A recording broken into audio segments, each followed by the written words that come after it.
पशु शरीर है, भगवान से निवेदन किया, पशु शरीर छूटा। तीसरा जन्म एक ब्राह्मण परिवार में हुआ। यहाँ पे लोग इन्हें जड़ भरत के नाम से जानते थे। इनके जो पिताजी थे उनकी 2 पत्नियां थी। एक पत्नी से 4 बेटे थे, दूसरी पत्नी से 1 बेटा और 1 बेटी थे। जो 1 बेटा था वही जड़ भरत थे। बड़ी माँ के जो बेटे थे उन्होंने इनके माँ बाप के जाने के बाद इनके साथ बेईमानी करी, इन्हें पढ़ाया लिखाया नहीं। जब घर का हिस्सा बंटवारा हुआ तो कुछ नहीं दिया, गांव के बाहर एक खेत था वो दे दिया। खेत में फसल बो रखी थी। अब जड़ भरत जी महाराज फसल की रक्षा करने के लिए गए कि पशु पक्षी खाए ना। खेत की मेड़ पे बैठे हैं और देखा कि पड़ोस वाले खेतों के जो पशु पक्षी वो भगा रहे हैं, वो सब जड़ भरत जी के खेत में आ रहे हैं और ये उन्हें देख के बड़े खुश हो रहे हैं, भगवान करे और आ जाए। पड़ोसी ने कहा भाई इन्हें भगा दिया कर, तेरी फसल नष्ट हो रही है, सारी फसल खा जाएंगे। जड़ भरत जी ने कहा खा रहे हैं तो मेरे बाप का क्या जा रहा है, राम जी की चिड़िया, राम जी का खेत, खाओ चिड़िया भर भर पेट, हमारा क्या जा रहा है, खाने दो। 2-4 दिन हो गए भूखे प्यासे जड़ भरत जी बैठे हैं। जहां इनका खेत है वहां से थोड़ी दूरी पे माँ भद्रकाली का मंदिर है और वहां लोगों ने एक अफवाह फैला रखी थी कि अगर कोई माँ भद्रकाली को इंसान की बलि चढ़ा दे तो माँ समस्त इच्छाओं की पूर्ति करती है। ये खबर चोरों को मिली तो चोरों ने सोचा कि क्यों ना हम एक बलि चढ़ा दें और खूब धन मांग लें। बलि किसकी चढ़ाए, गए देखने तो खेत की मेड़ पर ही जड़ भरत जी बैठे थे। उन्हें बुलाया, पहले तो उन्हें स्नान कराया, नवीन वस्त्र पहनाए, फिर भोजन कराया।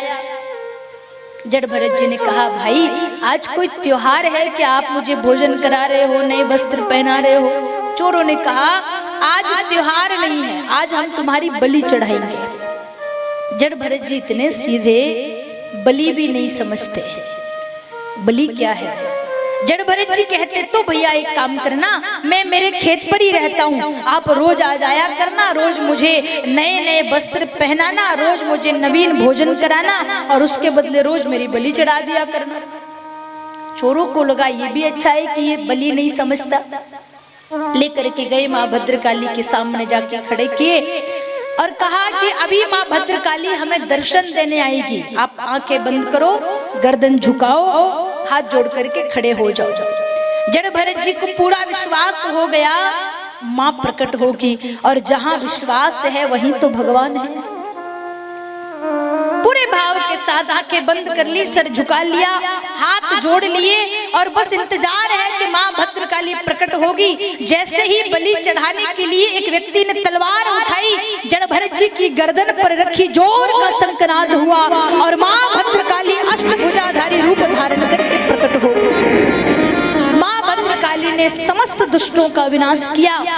जड़ भरत जी के सिर पर हाथ फेरा तो जड़ भरत जी को अपना भरत चरित्र याद आ गया। वो भक्ति, वो ज्ञान का स्मरण हो गया। मन में विचार किया, अरे पूरा जीवन व्यर्थ चला जाता, उस जन्म में एक हिरण से मोह हो गया तो हिरण बनना पड़ा था, इस जन्म में किसी से बात तक नहीं करूंगा। वन में रहते, भजन कीर्तन करते।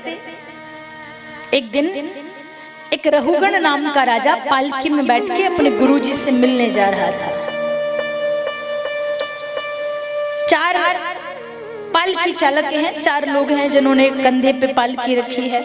एक बीमार हो गया, पालकी नीचे रखी और देखा कि कोई ऐसा हष्ट पुष्ट व्यक्ति दिख जाए जो पालकी उठा सके तो दूर, थोड़ी दूरी पर ही जड़ भरत जी दिखे, उन्हें लेकर के आए और उनके कंधे पे पालकी रख दी। अभी तक जड़ भरत जी ने उनसे पूछा नहीं कि आप कौन हैं, मुझे कहाँ ले जा रहे हैं, पालकी क्यों कंधे पर रखी, चल पड़े। समस्या कहाँ आ रही थी, वो बड़ी गौर से धरती पर देखते देखते जा रहे थे कि मेरे पैरों तले कोई छोटा मोटा जीव जंतु ना मारा जाए। जैसे आगे बढ़ते कोई चींटी इत्यादि छोटा मोटा जीव नजर आता तो वो वहां छलांग लगा देते, छलांग लगाते तो पालकी हिल जाती। एक बार जोर से छलांग लगाई, पालकी हिली तो राजा के सिर में चोट आ गई। क्रोध आ गया, पालकी नीचे उतारी और पूछा कौन है जो उछल उछल के चल रहा है। 3 पालकी चालकों ने जड़ भरत जी की तरफ इशारा किया, माई बाप हम तो सालों से आपकी पालकी ढो रहे हैं, नया तो यही आया है। रघुगण ने पूछा क्या नाम है तुम्हारा? जड़ भरत जी विचार करे, अगर ये पूरा ज्ञानी होता तो भी मैं बोल जाता, अगर ये पूरा अज्ञानी होता तो भी मैं बोल जाता, अब अधूरे ज्ञानी के सामने तो नहीं बोलना ही ठीक है।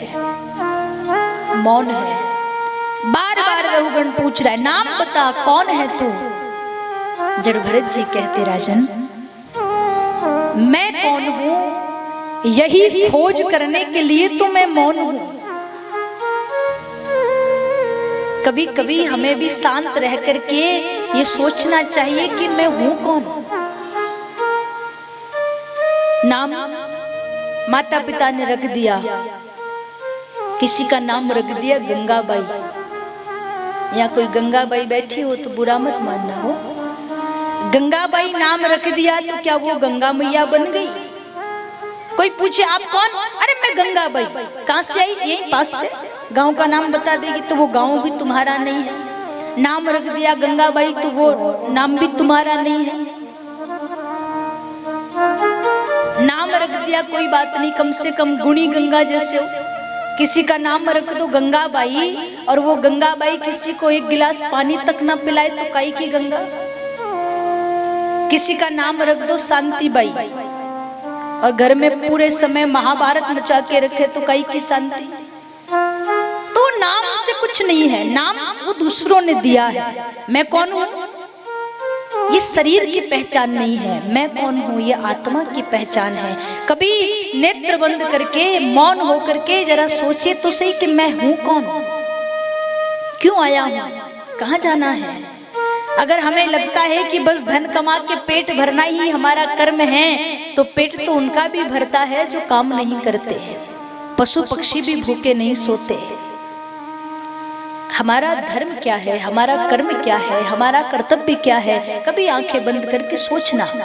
जड़ भरत जी कह रहे वही तो सोच रहा हूं कि मैं हूं कौन, तेरा नाम क्या है? तो जड़ भरत जी कहे महाराज इस शरीर का नाम है जड़ भरत। राजन क्या परेशानी है? रघुगण ने कहा कि तू उछल उछल करके चल रहा है। जड़ भरत जी ने कहा मेरे कुछ प्रश्न हैं, आप उत्तर देंगे क्या? बोले महाराज क्या आपने कभी किसी अर्थी को कंधा दिया, किसी की अंतिम यात्रा में शामिल हुए? रघुगण ने कहा कई बार। तो ये बताओ कि जो अर्थी को उठा के ले जाते हैं वो कितने लोग होते हैं? राजा ने कहा 4 होते हैं। अच्छा अब हमारी गिनती करो हम कितने हैं? राजा ने कहा तुम भी 4 हो, पर वो अर्थी होती है ये पालकी है। जड़ भरत जी ने कहा तो दूसरा प्रश्न मेरा ये है, आपने अर्थी पे जो मुर्दा होता है उसे कभी बोलते सुना? राजा ने कहा कैसा मूर्ख व्यक्ति है जो मर गया बोलेगा कहां से? जड़ भरत जी ने कहा तो आपने कभी उसे झुकते हुए देखा कि मुर्दा है और सुला रखा है और कहीं चलते चलते वो एकदम झुक गया हो? राजा को क्रोध आ गया, मूर्ख व्यक्ति जो मर गया वो झुकेगा कहां से? अरे मुर्दे की तो पहचान है, वो अकड़ जाता है, झुक नहीं सकता। जड़ भरत जी कहे राजन उसमें भी 4 लगे होते हैं, इसमें भी 4 लगे हैं। उसमें भी ऊपर एक बैठा होता है, इस पालकी में भी ऊपर एक बैठा है। फर्क सिर्फ इतना है उसमें अर्थी में जो मुर्दा होता है वो बोलता नहीं है, पालकी में जो मुर्दा है ये बोल रहा है। राजा ने कहा मैं जीता जागता इंसान तुझे मुर्दा नजर आता हूं? जड़ भरत जी कहते राजन मुर्दे में और मनुष्य में अंतर क्या है? झुकता वही है जिसमें जान होती है। कौन झुक रहा है? जो जीवित है। झुकता वही है जिसमें जान होती है। ये अकड़ तो मुर्दे और मूर्खता की पहचान होती है। राजन आप जो अकड़ रहे हो ये शरीर, ये स्वभाव आपका परिचय करा रहा है कि ये जीता जागता मुर्दा है, जो इंसान तो है पर इंसानियत उसके भीतर कभी की मर गई है।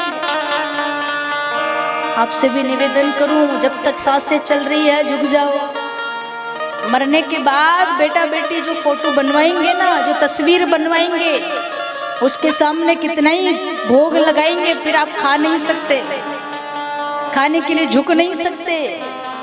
अभी जितना हो सके झुक जाओ। मरने के बाद जो आंखें फटी है, फटी की फटी रहेगी, वो बंद नहीं हो सकती। मरने के बाद तो खूंटे से टंगना ही है, अकड़ना ही है। जब तक सांसें चल रही है, सरल हो जाइए, निर्मल हो जाइए, सहज हो जाइए, अकड़िए मत। काय का अभिमान है? धन का अभिमान है, शोहरत का अभिमान है। अरे सिकंदर जैसे खाली हाथ चले गए, हम कौन से खेत की मामूली हैं, सब खाली हाथ जाएंगे। धन कमाओ अच्छी बात है, पर उस धन का अभिमान मत लाओ। अगर अभिमान ही लाना है तो एक अभिमान करो कि मैं भगवान का भक्त हूँ, मुझे ये अभिमान है, ये स्वाभिमान है कि मैं ठाकुर की सेवा करता हूँ। जीवन में जब अभिमान आता है तो अभिमान व्यक्ति को आगे नहीं बढ़ने देता। हमेशा मैं निवेदन करती हूँ, अभिमान कभी आने मत देना और स्वाभिमान कभी जाने मत देना। जिसके भीतर अभिमान है वो आगे नहीं बढ़ सकता, और जिसके भीतर स्वाभिमान है वो पीछे नहीं आ सकता, वो हमेशा आगे जाएगा।